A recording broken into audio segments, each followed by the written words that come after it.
Welcome back, everybody. Hawk Talk on Melrose. Collin here alongside Kolby and Tyler, back again for another episode as we are getting ready for the CyHawk matchup this Saturday. Always like this game to be over with, but we got to get through it first. So welcome back, guys. It's been a couple days. Obviously, the last episode was more, like Kolby said, a therapy session of talking on how bad our offense was, but hopefully we kind of moved on and we have to be better this week. Have to be better. So what's going on, guys? You sound like Kirk Ferentz there. That's the only thing you can do. Taking a page out of his playbook. Yeah, I guess, you kind of just hit on everything that, talked about this week. Calm down a little bit. It's kind of one of those, I think I'm loyal to a fault, and I'm slowly starting to get some optimism again. I'm like, oh, things are going to change. Yep. I'm the same way. And I think I just need to go into this game. I really don't have many expectations going into this game.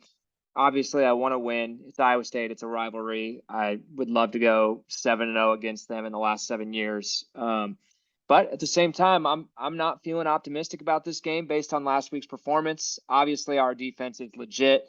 You can't really, Iowa State could have had a better day last week. But at the same time, they were playing a FCS school that was that's not very good. And so I don't know how much you can take away from their performance, but they did what they needed to do, something that Iowa did not. And their players looked good doing it. Hunter Decker's in his first, official starter at the helm, did a great job, and Jarrell Brock filled in very nice for Breece Hall. So it's one of those games where, honestly, I think it's a crapshoot. I think if Iowa can score 17 points, which is crazy to say, I think Iowa can win. But I don't know if we're in position to score 17 points. And even just saying that is crazy to me. That's just insane. So obviously we'll dive in here more. But like I said, I'm starting to get that little itch of optimism again, and I'm trying to temper myself. Yeah. Yep. I'm kind of the same way. I think after Sunday, calm down a little bit.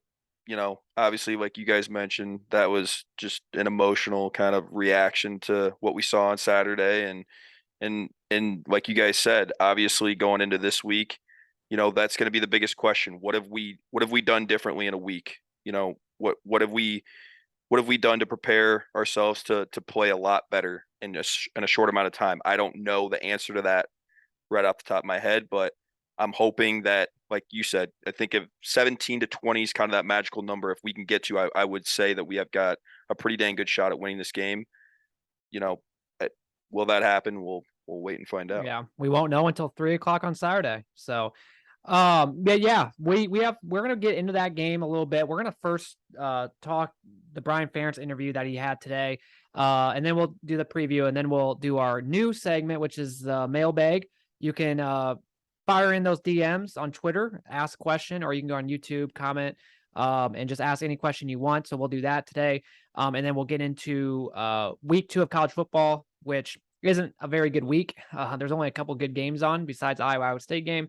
And then we will get into our Tyler and I's wager winners at the end. So that is, which, looking at week 2 slate of games, to see that we're only on Big Ten Network is a little surprising to me. I figured we'd be on a Fox national game, but for sure. But obviously Big Ten has like some first rights every now and then, but I thought that was surprising just based solely looking at this week's slate of games. Number one, it's been forever since it's been in Kinnick, and I think the last time it was in Kinnick, which was 2018, I think it was on Big Ten Network.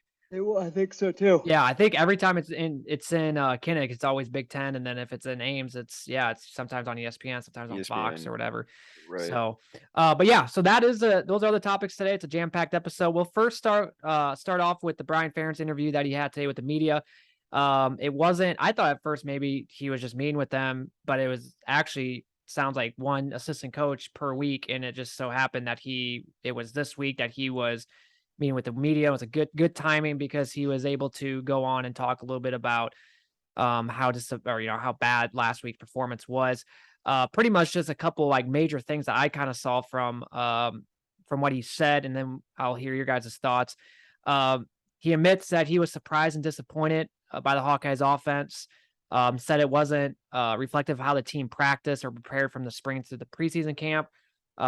You hear the word practice a lot, which is very annoying in this because, he even talks about Petrus, it doesn't, he looked different than what he, looked like in practice, and just gets very annoying. He did talk about, frankly, I felt like after watching the tape, we had ample opportunity in the pocket to deliver the ball and do what we needed to do as far as making the read and getting the ball out to the correct guy. To me, like him saying that pretty much like he's like saying like, yeah, Petrus did not do his job. And is the protection perfect? He says no, but if we're waiting around for perfect protection, you're not going to be happy with it ever. But even when the protection is not clean, decisions need to be made faster. The ball needs to be released faster, and that's the bottom line. So you could definitely tell that like he was taking which is a good thing, like taking jabs at Petrus. Like this is like you need to do better. And so in my eyes, like it's pretty much like the way he kind of talked about today. Like I think that there's a really good chance that we will see a quarterback change. Yeah, I was going to add to that.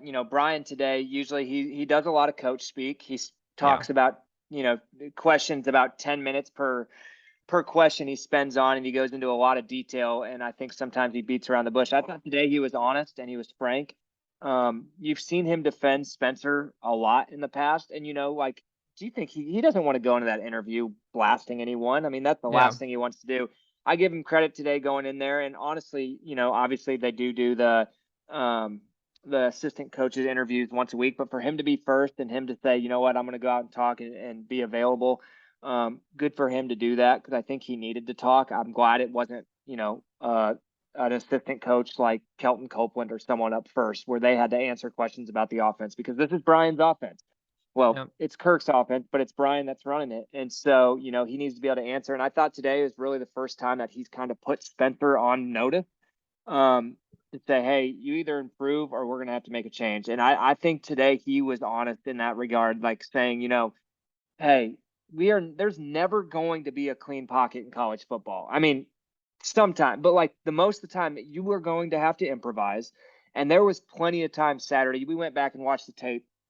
And I went back and watched, there was a handful of plays where Spencer had more than enough time in the pocket, and he had guys, if he just would have waited a half second more, where he had guys up in the upper level breaking into that, into that being open. And so, and he just doesn't do it. Collin, if you can, do you have the screenshot of Petrus's interception?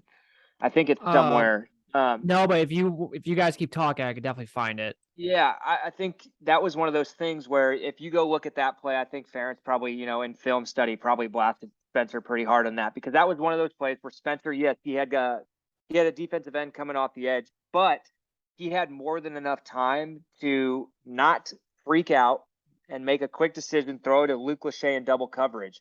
He had Arlen Bruce in the flat, and then he had, I assume, Alex Wick to the top, who was breaking free on like a deep post or like a 20-yard in, and he completely missed it. And like that's just one of those things where the way our offense runs, like we had ample opportunity to score more than there was ample opportunity to score at least 24 points in that game last week. And if that happens, no one really bats an eye. It would have just been like, same old Iowa offense. We scored 24 points, whatever. But like, at the end of the day, it's still execution, and Spencer just has not been doing that. It's year 5 in the program, year 3 as a starter, and I just think it's a cerebral thing. He doesn't, he might look great in practice, but there's not pressure in practice.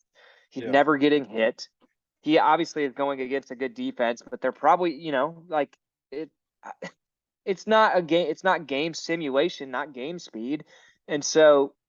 It's just, I think the leash is pretty short on Saturday. I think it's either Spencer comes out firing and he rides the game through, or you're going to see a change pretty quick. And I think that's what we need to do. Like Alex needs his chance. And I felt walking away from that interview today that Brian said, I think Brian was honest. Here's the picture, by the way.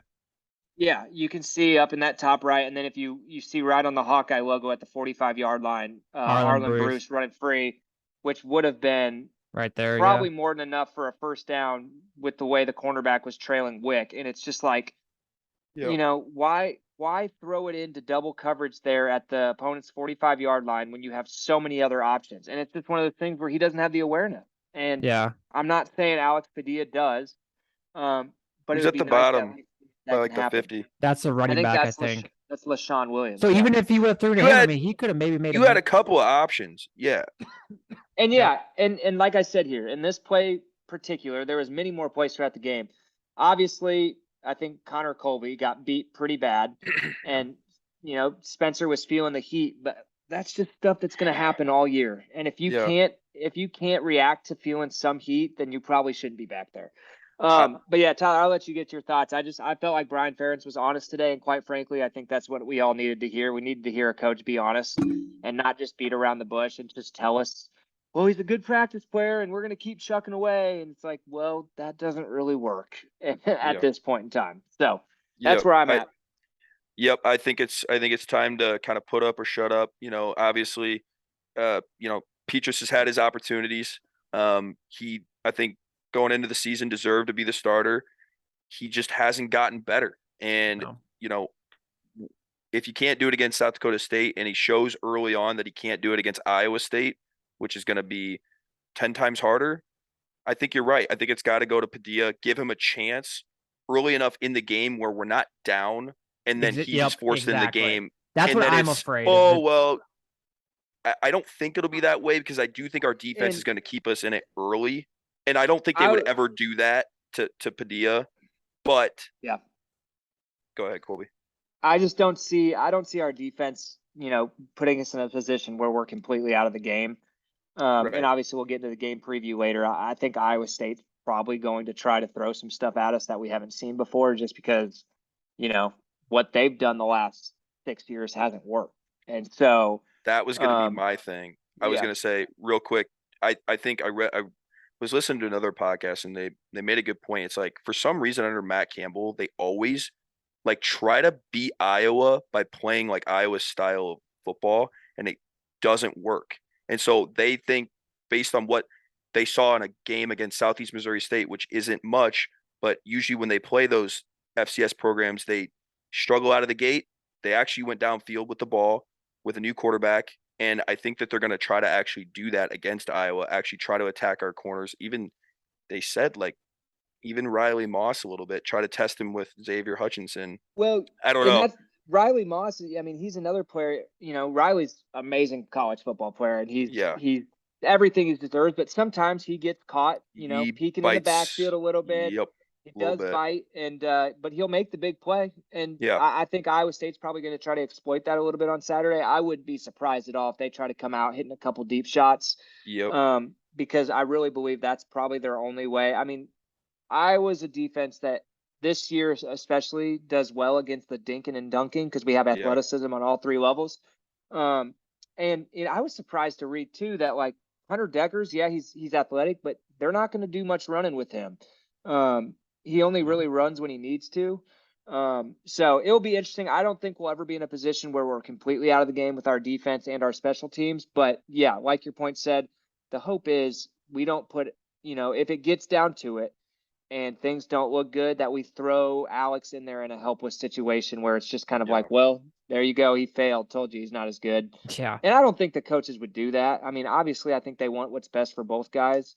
I think they're partial to Spencer just because they know him. He's played the last 3 years. He has a winning record as a starter, but at the same time, he's thrown one touchdown in 8 games. And it's like, okay. Yeah. So the facts speak for themselves. You got to be better. One other thing I want to point out too is I saw it was I think on the Athletic, Scott Doctrine, he had this according to Pro Football Focus, Peters was 10 of 18 passing with 83 yards without pressure on Saturday. When he was faced pressure, Peters was just 1 of 7 for 26 yards and an interception. And then Brian kind of alluded to that, the reality is when his feet were set, he was delivering the ball the way the way it should. When the fundamentals weren't quite there were issues. And it's just that's where I get annoyed at, because that is Peters to a T, and I just think it's never going to change. That's just who he is. You can't coach that. It comes down to the player, and obviously he just does not have that in him, and he never will. And that's where for me, in the offseason, I was hoping that's where he, and I was actually kind of optimistic about him, but it's it's just a reality is he can't do it. And then when BF talks about his performance was not a reflection of practice, that annoys me because practice is so much different than game time. Totally, You're not but you're not at the getting same hit. time, at the same time, I think Brian was just trying to give Spencer a little props and saying, "Hey, listen, like he has put in work this offseason. And we can't say, he has. Like Spencer has tried to do as much as he can. At some point, I think we all just have to realize, and I don't know, like, and it's hard because it sounds like an indictment on him, but like he just doesn't have it. And Ferentz, Brian made that remark, but he also had this comment, and I think sometimes Kirk is kind of the coach that will blame more on the offensive line troubles or the other 11 guys. But here was a good quote that I thought stuck out to me that I was like, you know what, maybe there is a chance there's some change. So it was saying Ferentz was asked how much the offensive line struggles attributed to Petras' struggles passing the ball. And he said, what percentage of blame? It's hard to say. I felt like after watching the tape, the majority of the game, we had ample opportunity in the pocket to deliver the ball and do what we needed to do as far as making the read and getting the ball to the correct guy on time. Was the protection perfect? No. But if you're waiting around for perfect protection, you're not going to be happy with whatever it is. And I was like, you know what? That's honesty, because they went back and watched film and said, you know what? There was ample opportunity for us to make plays, and our quarterback didn't make it. And It doesn't matter if the offensive line hadn't played well. And you know what? I'll give benefit of the doubt to the offensive line, because at the end of the day, after listening to Ferentz Sunday, I came on here pretty hot about the offensive line, and rightfully so. They had a really bad day. But after listening to Ferentz and kind of going back and looking at each of those starters, how many of those starters kind of were making their first appearance? Logan Jones has never played in a real game as an offensive center. That's a big jump. Even go, obviously practice and they're going against our defensive line. That's a lot, but like going into game speed, that's a big jump. Connor Kolby, never playing tackle before. That's a big jump. And like Kirk said, he was doing some of the guard stuff at the tackle position that he can't do. You have Mason Richmond, who's coming back off of injury. And then who was the Bo Stevens, never started before. Yeah. Tyler Ellsbury, Jennings Dunkers. It's like, I had to give those guys benefit of the doubt because I think they'll gel into something, and it might take a second. But I think we need to reassess the offensive line in a couple games to see where they're at, and kind of that will give us a true vision. I think the first game's tough, even if it was against an FCS opponent, just because a lot of those guys, this is their first time playing major college football, and if it wasn't, they were coming back off an injury. So I'm encouraged to see what the week 1 to week 2 jump looks like. So you think, before we dive into the Iowa State preview, you think there's probably like 100% chance that Petras will be starting no matter what going into the game? Or do you think there's any possible chance that you think like they're going into the week acting as if Petras is starting and then they actually will insert Padilla first drive? I think my heart tells me that it could be Padilla, but the brain that I've been wired to know as Iowa football is that Spencer probably gets the start. I didn't know, because I could see, I know, it's a good tactic. You go in acting like it's Petras. So the other team, that's all they prepare for Petras. And then you bring in someone completely new that has a little bit different. They're pretty similar, but they're a little bit different. And so I don't know. That's why I was just like, regardless, I think they'll prepare for both. I think there's a great chance that you could see both in the game at some point. But if I had to say, based on kind of like what Kolby was saying, what I know about Iowa football, I think Spencer gets the nod because he started and played the entire game last game. I think they go with him and give him the chance that, to prove it again. But I do think that he's on a much shorter leash, and I do like what kind of that quote or that, kind of clip that Kolby just read. I think, because Collin, like me and you were in the game, like we're at the game. Like there were plenty of times where we're like, yeah, the offensive line was breaking down, but Spencer just completely missed the guy high and overthrew him, underthrew him, made the wrong read. Like there were plenty of opportunities where the offensive line held up just enough where all he had to do was deliver a decent ball. Even that screen, he had a guy in his face, but you're throwing 3 yards. You do not have that's. And that was honestly, that's the unfortunate thing. That was the touchdown. Okay, Yeah. so if you go back and look at some of our offensive possessions, Well, that was a I touchdown, think the fumble drive, and then the fumble drive was probably a touchdown. You're probably looking at a 17-3 type game. well, you're which- missing the missed field goal. Yeah. Right. Yeah. True. Which it still isn't good. Don't get me wrong. Like Yeah. I still wouldn't No. be happy with it, but we're talking about a different conversation here. If he makes some of those makeable plays, or we take away some of those turnovers, because I think on that play, LaShawn had like an 8 or 9 yard gain when he fumbled. Yeah. So Yeah. like there was some momentum building on that side of the ball, but it's just like, man, for an offense that really can't afford to shoot itself in the foot, it was just shooting itself in the foot. And so, Yeah. yeah, When the defense doesn't take the ball away and then we're -2 in the turnover margin, it's not a good recipe for success at all. And then one other thing, I was talking to Brad about this the other day. So like that. So last game we won the coin toss, but we elected to receive, which I never liked that. I don't understand why we do that, especially with knowing that our offense isn't that great. Why we do that? But I was telling Brad, I'm like, God, I feel like Ferentz. I think the reason why he does it, and I don't know, maybe I'm wrong on this, is he elects to receive because at the end of the day, like, yeah, going down the field and scoring would be great. But even if we just get 1 or 2 first downs and then have Tory Taylor punt it inside the 10, and it kind of worked to perfection, even though, and then that next drive, they had a bad punt. We got the 27. We should have scored there. So I wonder if like that's the reason why he does that. It's like Like setting us up for the next possession. Yeah, it's almost setting us up for, especially because the confidence of Tory Taylor kicking it with inside the 10, confidence of that offense doing something stupid, first drive of the game, the crowd's loud, especially in the north end zone. So you hope that they might do something stupid and throw an interception or fumble, or like the South Dakota State game, 2 false starts, pin them way back, and then they get a 3 and out, and they have to punt the football, shitty punt, and we have the ball at the 27-yard line. And yes, we should have scored. I don't know how we didn't score, but I wonder, like, I was just thinking that because I was like, why else do we elect to receive? Because it just doesn't make any sense. Obviously, yes, it's to go right down the field and score, but if you know that your offense isn't that good, it just doesn't make any sense why we do that. But I think that's a big reason. I mean, it could very well be. It doesn't make a lot of sense to me sometimes either. Yeah. So let's get into the Iowa State game a little bit here. So last season we went into that game kind of like this year where we just don't. I mean, I guess last year we played Indiana and we won 35-6, was it? To my surprise, I went back and looked at that game. Petrus actually didn't have a touchdown pass in that game.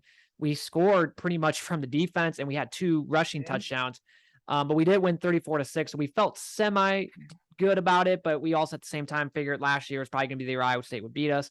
And Iowa's game plan that game was kind of just low risk, low reward. I think it's going to be the same game plan this week. Yeah, honestly, Iowa went into that game last year with going against everything screamed that last year was going to be Iowa State's game. I mean, they had the experience, they had the talent, they had the home field advantage, and I think Iowa's game plan last year was perfect. And coupled that on top of like Iowa actually answered every time Iowa State made a play last year. And I'll give credit to Spencer last year. That second quarter by Spencer Petrus last year was probably the best quarter that he's had as a Hawkeye football player. So yeah, I mean, last year was one of those games. I think, if we would go back on our podcast and read and look back, I think I gave Iowa State the edge, but I went into that game feeling pretty good about what we could do if we could stop Breece Hall and stop the run, because I think Brock Purdy's an awesome quarterback, but I don't think he was a quarterback that could make many plays against Iowa, and that kind of proved true. So my thought was if we stopped Breece Hall, I thought we were going to be right in the game, and sure enough, that's what it was. So yeah, I think that's the same game plan Iowa needs to take this year. Yeah, they won the turnover battle 4-0 last year, but I think it really, I have it here. It kind of came down to that impressive 10-play, 71-yard touchdown drive late in the first half. And that is exactly what's like. We need to have at least, and I was telling Brad this today, one drive where we just go, where it's a long drive and we go down the field and actually score a touchdown. Because I think that gives confidence to everybody. It does. And Tyler, you and I can actually chant the IOWA chant. We haven't done that yet this year. 4 quarters. We have not done it besides the beginning of the game. So, well, it needs to happen this week, or it's going to be all hell is going to be annoying. It's going to be bad. It's going to be bad. If Iowa goes into this game Saturday and looks the same way it did last week and doesn't make a change at the quarterback position and doesn't try to get a little creative on offense while things are going bad, there's going to be a quite a big, pushback against the Ferentzes. Well, you're going to lose a lot of fan support. Let's just be honest. I mean, people are going to be sick of it.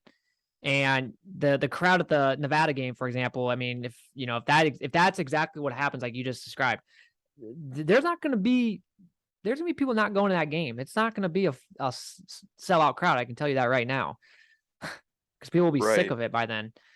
But I think if we lose in general, people, some fans are going to be obviously very upset about it. But it's got to, like Kolby said, it's in the way that we lose. If we look very similar to week 1, where we didn't give ourselves a chance to try to mix it up, to be better, to do some things differently, it's going to. And if it doesn't happen early, I think it's going to be, you're going to see that again at home. Yep. So for Iowa State, just a quick preview of them. Obviously, quarterback Hunter Deckers looked sharp last week against Southeast Missouri State, had 4 touchdown passes, 3 of which went to wide receiver Xavier Hutchinson. I really wish Xavier played for us. That's one guy on Iowa State's team that I really wish we had. He's a stud. They ended up winning 42-10. Southeast Missouri State, I mean, they're an FCS school. If you compare them to like South Dakota State, even though we should have took care of business against South Dakota State, but in terms of talent level, they are well below a South Dakota State. Defensively, Iowa State replacing a lot of talent from last year's team, but they're still not bad. They looked at times on Saturday. I actually went back and watched some of that game. Times where they kind of let Southeast Missouri State kind of do whatever. I mean, there's times where Southeast went right down the field. They didn't score many touchdowns. Obviously, they only had 10 points, but they did put up some yardage. But against Iowa, they always play really well. They always have a good game plan with Iowa. They're going to load up against the run. They're Iowa to beat them with the pass. Same story every year. It's like what Wisconsin does. It's like what pretty much every team does. It's what South Dakota State did. And we'll just have to see. So I think the big thing is the Hawkeyes can pressure and, get Deckers kind of rattled, who's making his first career road start. Good point. That's going to be, big. I think if Iowa can get Iowa State to start drives in the north end zone, and it's weird to say this for people that don't know, that haven't been to Kinnick since the north end zone or whatever, but it makes a huge difference. I mean, that north end zone, from the 20-yard line to the goal line in the north end zone, it's unbelievable how loud it gets at moments. And so if we can get Iowa State backed up numerous times, it's only good for Iowa. And so we can get Deckers kind of rattled. We can get him kind of, all over the place. That's a big thing. Looks like Kolby went to the bathroom, but I guess we can just talk about it. I don't know, Tyler, if you remember 2018 when Iowa played Iowa State. That was actually the last time it was in Kinnick. I think that game could be very similar to this game. It was a low-scoring affair. It was a 13-3 win. Went into that game. Not much happened offensively. Yeah, not much happened. But going to that game, and I remember Iowa State fans were kind of annoying, but I believed them because and they were good. But I was very nervous of Iowa State's weapons that year. David Montgomery, Akeem Butler, Deshaunte Jones, Tyreek Milton. And then, yes, Kyle Kemp wasn't, he was that quarterback that they all thought was so good. And he really wasn't that good. He was a very average quarterback, but he played in some big moments before going into Kinnick. So I was kind of nervous about him, and he had some good weapons. And, I felt this might be, and then we ended up, just like every year, Phil Parker, knows what he does. And that's why he's the GOAT defensive coordinator. And we were able to only hold them to 3 points. And so that is my hope for this game, is that, we can stop, Xavier Hutchinson, we can get, Hunter, kind of rattled back there, pressure. We got to get pressure. I thought the South Dakota State game, there were times where we weren't getting pressure. I think that was designed. Well, yeah, and then there was times where we really did, and so I think we really need to do that. I don't know, Kolby, if you were here. I guess I wasn't on the screen, but were you here when I was just talking about the 2018 game? Yeah. Yep. Oh, I agree yeah. with that game. We all went into that game a little nervous about what was to happen, and Iowa gave up 3 points. That's one of those things where I think I'm at a little standstill right now because I don't know the game plan Matt Campbell's going to put together. I don't know if, looking back at their game last week against Southeast Missouri State, like it took them a half to get the running game going, and then once they got it going, it looked pretty well. But I don't think Iowa State's really going to be able to run wild on us. I think they're going to have to depend on Deckers to beat us. And if I wasn't worried about Iowa's offense, that would be a winning recipe for Iowa, in my opinion. I would probably give the edge to Iowa. I'm just nervous about our offense, but we'll see. It's one of those things Hunter Deckers is a little bit of an unknown. I know the Cyclone fans are very excited after his first start, and rightfully so, but also you have to take with a grain of salt who he was going against.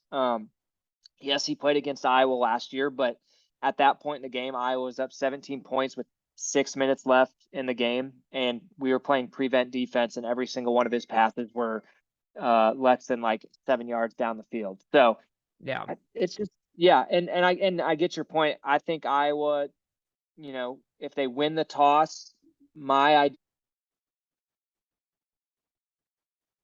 defer it so we can pick what side we want, and I would pin Iowa State deep back there. So I don't know. This game is very hard for me to predict. I'm looking through position battles. I don't know if you were planning to do that, but I'll just go through mine real quick. Obviously, can you guys hear me? Yeah, I can hear you. You cut out there for a little bit before, but you're good. I had a call. Obviously, quarterback position. I probably just have to give it to Deckers based on where our quarterback position is right now. Yep. If you go, our defense, let's go this. Our cornerbacks versus their wide receivers. I'll give our edge to our back seven. Outside of Xavier Hutchinson, he's the best player probably out of the whole back seven and their receivers. But as a collective whole, I'll give it to us. Their offensive line versus our defensive line, I'll give it to us all day.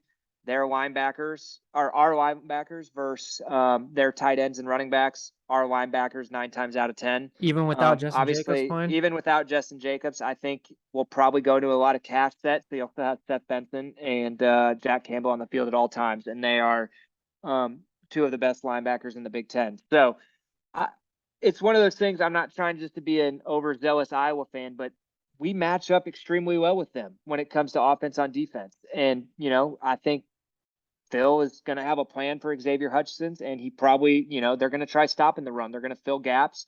And I don't envision us trying to blitz that often unless we get into one of those third downs where we just need to bring the house. But I think Phil probably feels comfortable rushing his 4 guys against their offensive line. I think their offensive line is probably better than it has been in the past, but it's still not great. I know their defense was getting some pressure. Southeast Missouri State's defense was getting some pressure last week, which kind of caused them to go into a little bit of a lull in that second quarter. So I think Phil's going to have a great game plan. I think Iowa State's probably going to try to attack a few times. It's just going to be up to, our back seven to be able to be ready for that. Yeah. But I think, like you said, we need to just really play that field position battle, especially if our offense isn't up to par. Yep. I haven't found myself getting nervous for this game yet, but sounds like you're talking yourself into an Iowa victory right now. No, I don't think I think I just haven't gotten my hopes. I'm just in this like in between state right now. I'm sure tomorrow, Friday, I'll start getting a little more nervous. But I just really don't know what to expect, and that's where I'm at. Yeah, it's so hard to gauge like how this game will go. Yeah, I mean, because I think sometimes Brian calls some of his better games against Iowa State in recent years. I feel like he's had some of his better.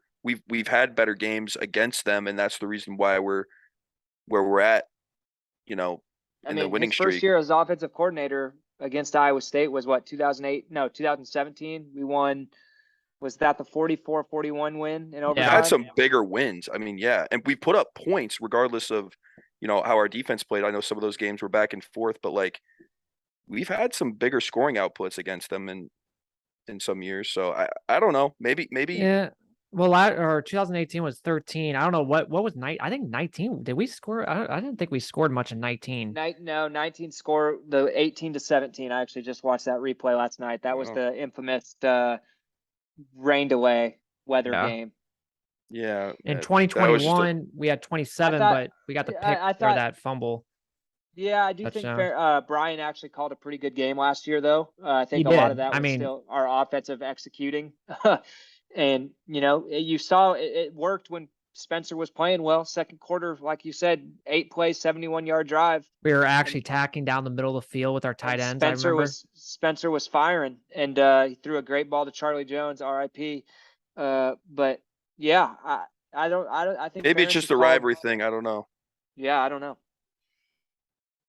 So what's I guess prediction time then for you guys? I can start. Real quick. I've got Iowa State, unfortunately, winning this game 17-10. I feel like our defense is going to put us in a position to win this game, and it's going to come down to the fourth quarter, and Iowa State maybe makes one more play or one more drive than Iowa does.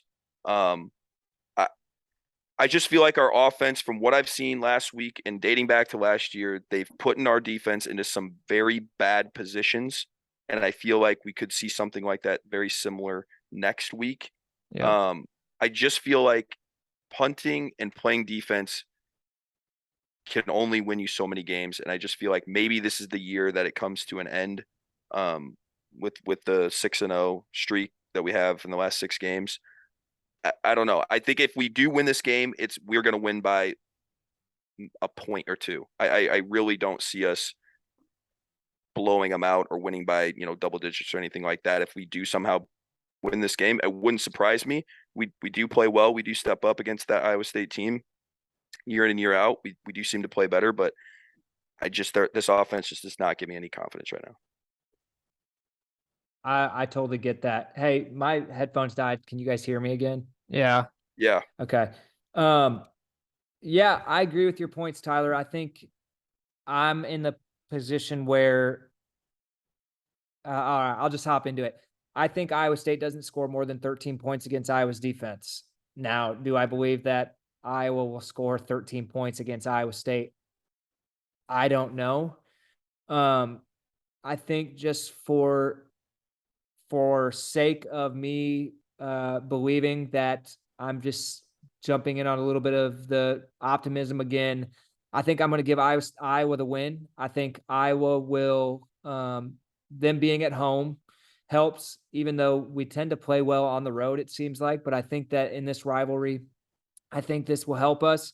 I think Iowa will score 14 or 17 points. I think 7 of those points will come on a turnover touchdown. I'm going to give Iowa the win 17-13. I think Iowa State scores 1 touchdown and kicks 2 field goals. I think our defense is that elite. I think their offense is still a work in progress, even though they scored 42 points against the Southeast Missouri State last week. They're going to be going against probably the best defense they'll see all year. Moving forward. And so I think that's going to be a little bit of a struggle for them. Now, like I said, I don't know how confident I am in that I was going to score 13 or more points. Will I be surprised a single bit if Iowa State wins this game on Saturday? Not one bit. Yeah. And if that's the case, it's because our offense, it's not because of how our special teams or defense played. Iowa's done a great job of holding on to the ball and not turning it over.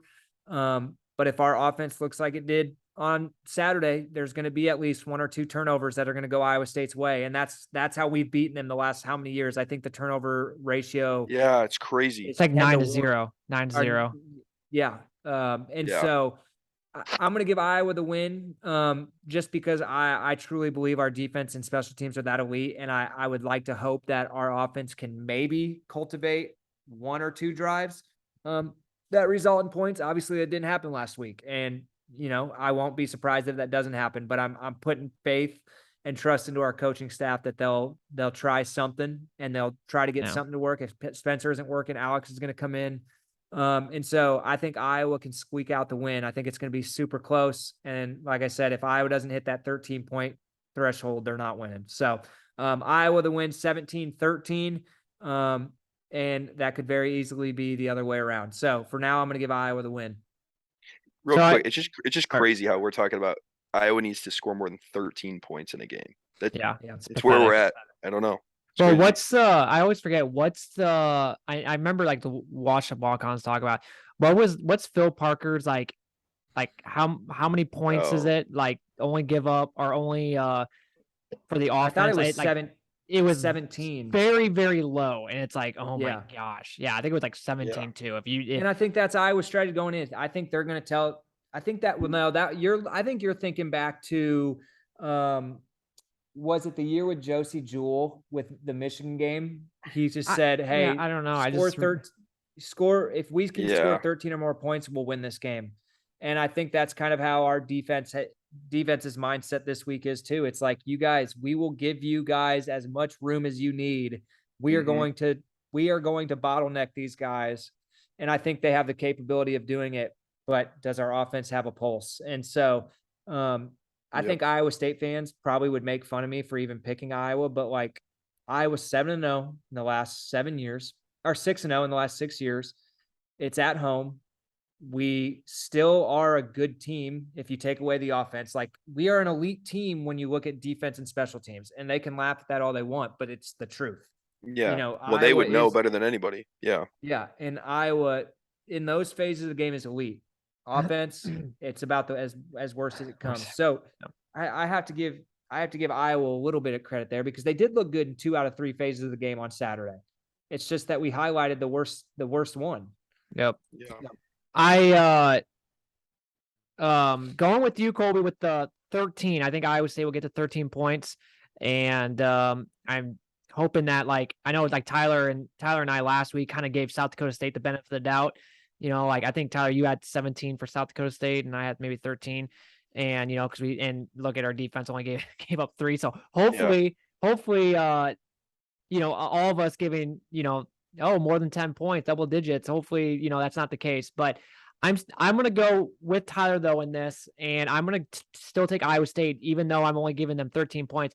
I think it'll be 13-10, because as of right now, I just don't see, until I see it, I just cannot predict it, where Iowa can put up points. You know, 10 is like a touchdown and a field goal. Well, yeah, if we don't get a defense or special teams touchdown, it's hard for me to see us, even if we just get one touchdown, to see us try to get a second one or some more field goals. It's just going to be so tough. So until I see it, I can't really predict it. So I'm just going 13-10 Iowa State. Hopefully I'm dead wrong. And I guess we'll just have to wait and find out. So I can't argue with any of those. I think that you guys are right on cue. I think it's a low scoring game. And if you tell me our defense gets like a scoop and score, a pick 6, like, I'm gonna be feeling really, really good at that point.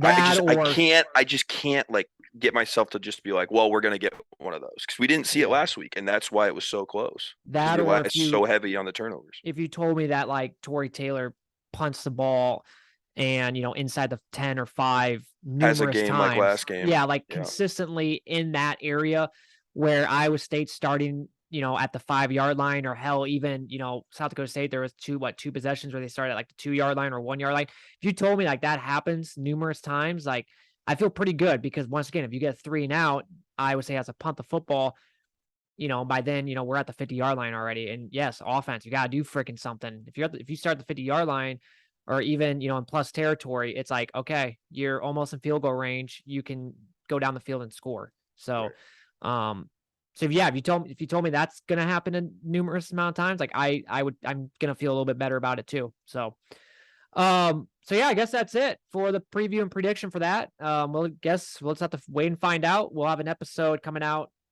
on Sunday or Monday, going over that game. Hopefully it's a W and we can move on to Nevada. So, all right, let's get into the mailbag. Once again, you can follow us on Twitter or whatever. You can DM us and ask your questions, YouTube comments, whatever. We have a few here, not much to start out with, but we do have a few. Hopefully we get some more as the weeks go on. So let's go with the first question. David, when do you think we will see a quarterback change? Do you think we will ever see Labus this season? I think we'll probably see potentially a quarterback change this Saturday. Now, I will say this, as much as I want to see Padilla, I'm hoping we don't see a quarterback change, because if we don't see a quarterback change this weekend, that pretty much implies that Petrus did enough, or he did a pretty good job. So, or I'm if that's not the case, and then we're all gonna be like, what is wrong with the coaching staff? Well, so I I guess, agree with your point. If Spencer has a bad game, we'll see Padilla, but if Padilla doesn't come out, and we're talking about this on Monday, it's because Spencer played a pretty decent game. So, and then I think Spencer's leash is pretty short. I really do. Unless you're like what Collin said, like Padilla's starting, but I don't see that. No, I don't either. I just think, I was thinking that the other night. I was like, God, I wonder if we would do that.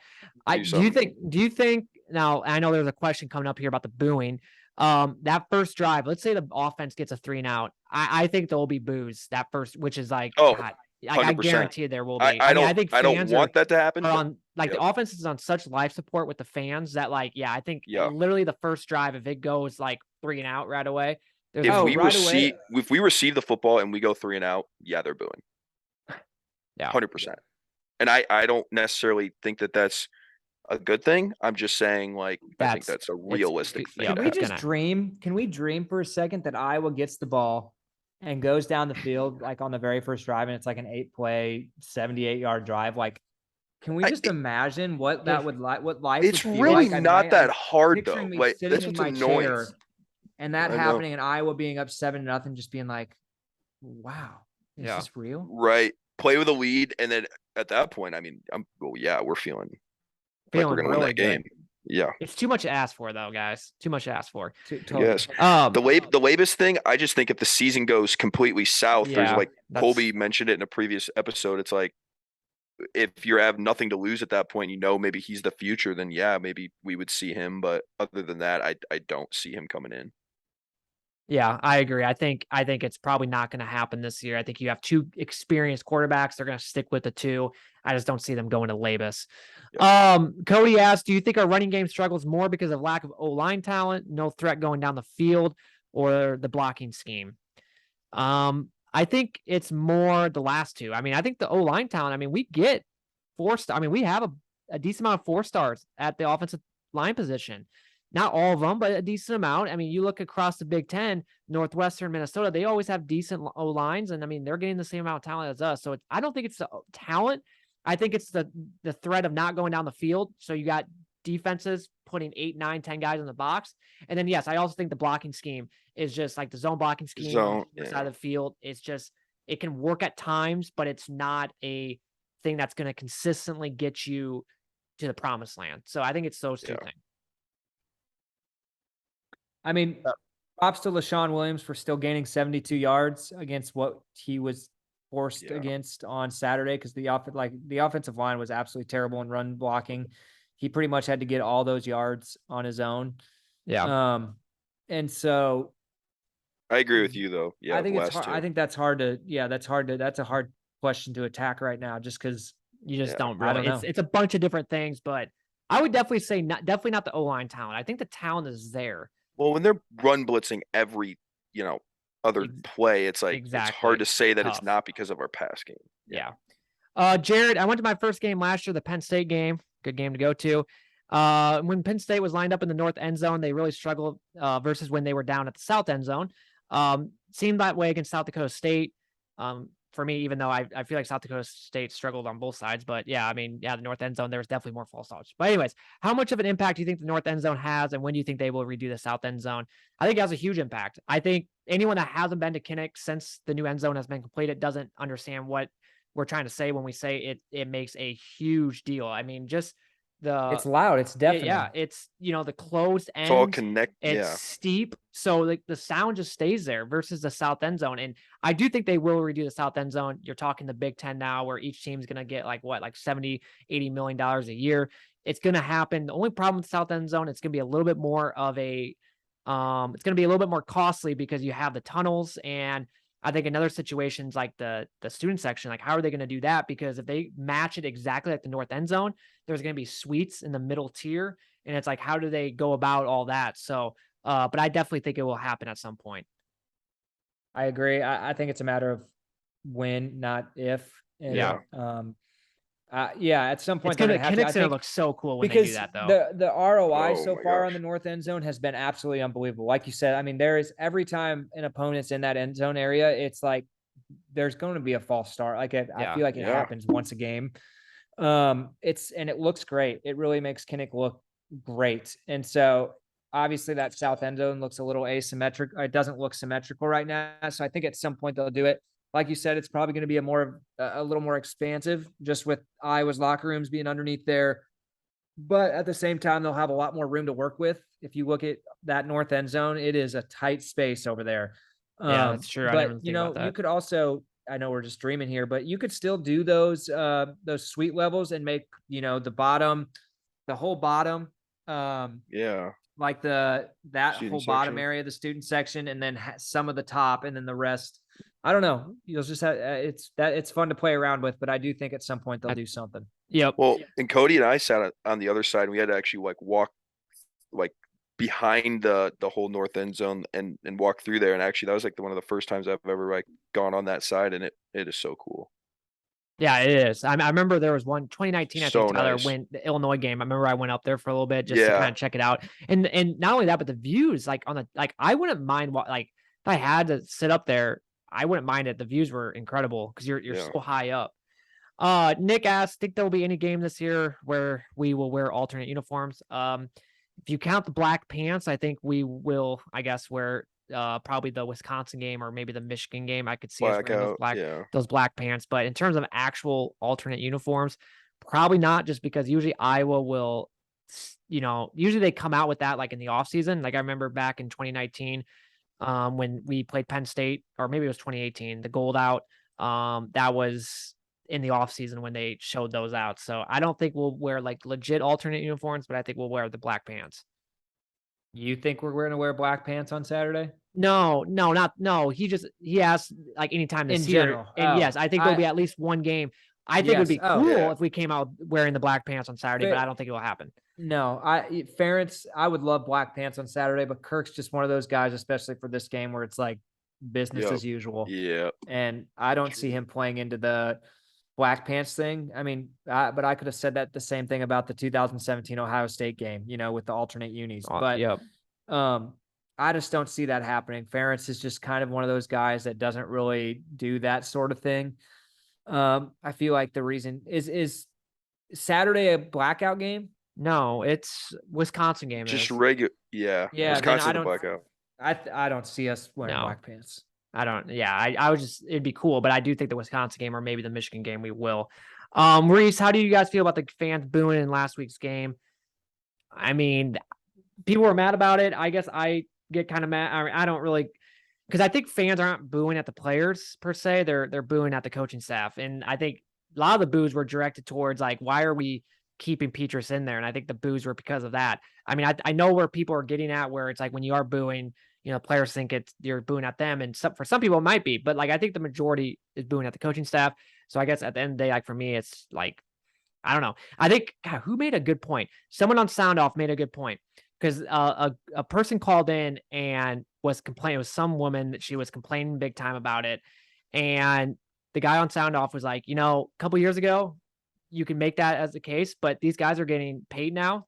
They're technically professional athletes in a way, NIL, things like that. So it's like, that's what you're gonna have to take. It's like being a professional athlete in the NFL. You're getting paid money, but you're also subject to a lot of criticism. So I thought he made a good point when he said that. So I don't know. Yeah, and I mean, I don't like to feed into it. I don't like to boo. Yeah, but it's like I don't. No, I don't, and I think we all can agree on that for the most part.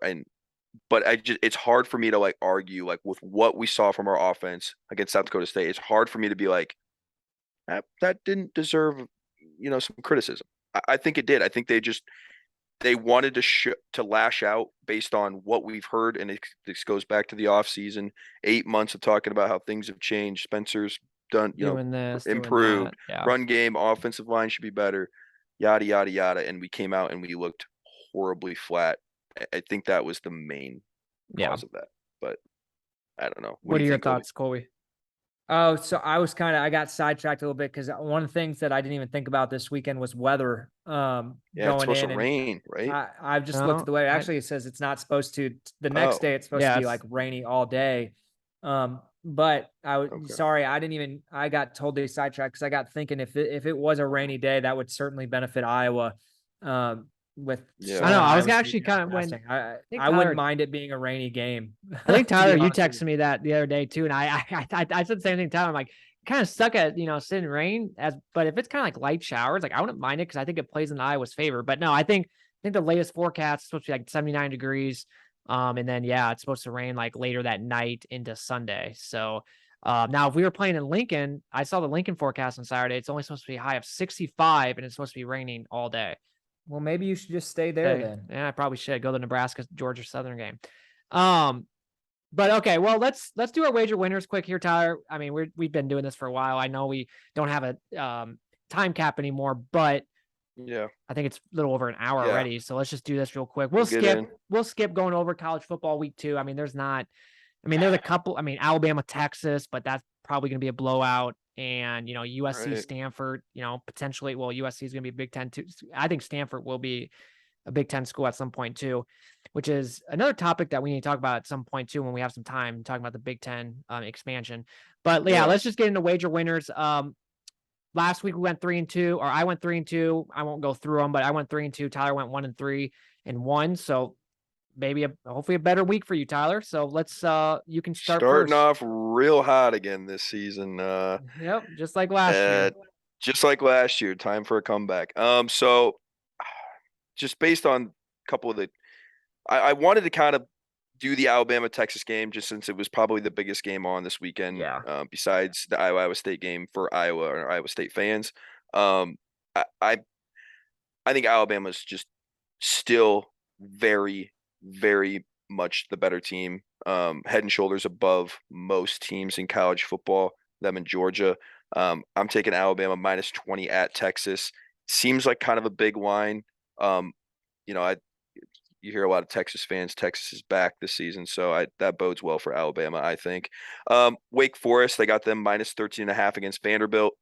I just don't think Vanderbilt's a very good team, and I believe Wake Forest gets their starting don't say that quarterback. about Colby's team.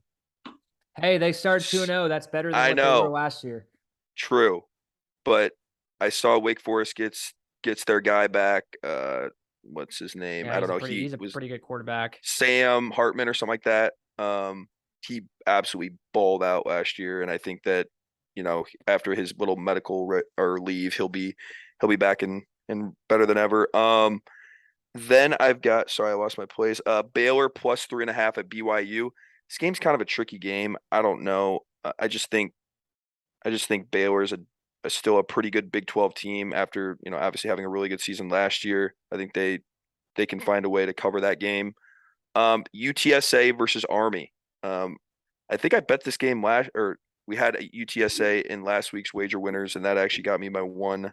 So you got one roll win with them again, right? Their offense is legit. I've got over 54.5. Same with Army, obviously running the ball. They can put up points. UTSA, all they do is put up points. So I like the over in that game. And then I'm doing the Iowa and Iowa State under 40.5. From what we've been talking about and everything that's kind of what we think and how the game's going to be played out, I think that's a pretty easy bet for me. Yeah. Well, if 13-10 or 17-10. That's what I'm saying. Yeah. From our predictions, I really could easy. be completely wrong. I'd be shocked if I were wrong in that, but. So mine, I'm just doing real quick. Louisville at UCF -5.5 for UCF. I'm taking Baylor. I know we're not supposed to do same, but I really like this 3.5 for them because even if they lose, I think it's going to be close. So I really like them there. Yeah. Georgia Southern +23.5 at Nebraska. Now Georgia Southern, their quarterback's pretty good and they like to pass football. I saw something where they pass like 50 times a game or something like that. Now it's supposed to rain here in Lincoln. I'm just talking about that. So it's like, I think that bodes well for Nebraska. So maybe this pick isn't as good as maybe what I thought, but I'm still going to roll with them. let's just see. I know Nebraska was heavy favorites against North Dakota last week, and they did not cover. And also Nebraska has a huge game next week at home against Oklahoma. So this could definitely be kind of a look ahead game. Tennessee plus 6.5 at Pitt. I think I took West Virginia last week at Pitt, 7.5. Maybe not on wager winners, but I did an actual bet. And so I'm going to roll with Tennessee at Pitt this week. And then Missouri 7.5 at Kansas State. So I'm taking a lot of underdogs this week, just hoping that, I at least get the points. So that's my wager winners, and that's Tyler's. And that is it for this episode. Tyler, you got to get to bed. You have a big day tomorrow. First day of work, Thursday. Dang. Yep, that's right. New Have job. fun with Junior. Well, luckily I don't have to talk to him, and it doesn't answer his phone anyway. So probably the only way to get a hold of him is through email, believe it or not. This is us like Brian putting Spencer on blast. We're putting Junes on blast. We don't have to does- worry about him. Yeah, No, he doesn't listen to these No, episodes. he anyways. listens. No, I know he some does. of them. No, he does. Yeah. But yeah, have fun at your first day of work. Send a picture of you. Send a picture of me.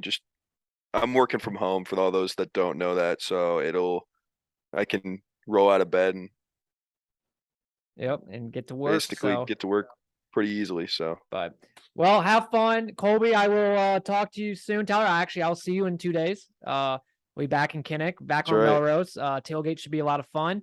I'll kind of coordinate with you what time, but I'm excited to be back I'm excited to be back. I think it's going to be great. I know last week we felt kind of in the dumps, but it's a new week, and let's just hope we gotta be loud. If we're talking like we were last Sunday, this Sunday, we will know things aren't good. Yeah. And so let's just pray that doesn't happen. Yep, exactly. So, all right, boys. Well, Right. thank you for joining, and thank you everybody for listening, and go Hawks.